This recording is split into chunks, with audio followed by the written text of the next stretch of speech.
കിളി പാട്ടുപാടും.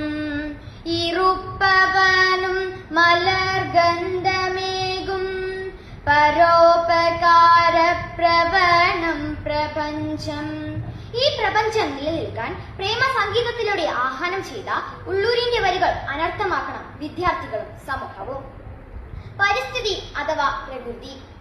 കാടെവിടെ മക്കളെ, മേടെവിടെ മക്കളെ, കാട്ടുപുൽത്തകിടിയുടെ വേരെവിടെ മക്കളെ, കാട്ടുപൂഞ്ചോലയുടെ കുളിരെവിടെ മക്കളെ, കാറ്റുകൾ പുലർന്ന പൂങ്കാവെവിടെ മക്കളെ.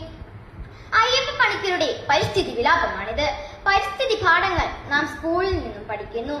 ഒരു തൈ വച്ച് സമൂഹത്തിന് തണലാവാൻ വിദ്യാർത്ഥി സമൂഹത്തിനാവണം. നമ്മുടെ അന്നവും അഭയവുമായ പ്രകൃതിയെ നാം ഇല്ലാതാക്കിക്കൊണ്ടിരിക്കുന്നു. കുന്നിടിച്ചും വയൽ നികത്തിയും മരം മുറിച്ചും കാട് തെളിച്ചും വികസന പാതകൾ പണിത് സമൂഹം മുന്നേറുമ്പോൾ പ്രകൃതി സൗഹാർദ്ദത്തിന്റെ ബാലപാഠങ്ങൾ നാം സ്കൂളിൽ നിന്നും പഠിക്കുന്നു. പ്രകൃതി സംരക്ഷണ പ്രവർത്തനങ്ങളിൽ പങ്കാളിയായി സ്കൂൾ തല ബോധവൽക്കരണങ്ങളിൽ പങ്കെടുത്ത് ഭാവിയിലും പ്രകൃതി പാഠങ്ങൾ മറക്കാതിരിക്കാൻ നമുക്കാവണം. നമ്മൾ ഉത്തരവാദിത്തത്തോടെ പ്രകൃതിയെ കാക്കണം.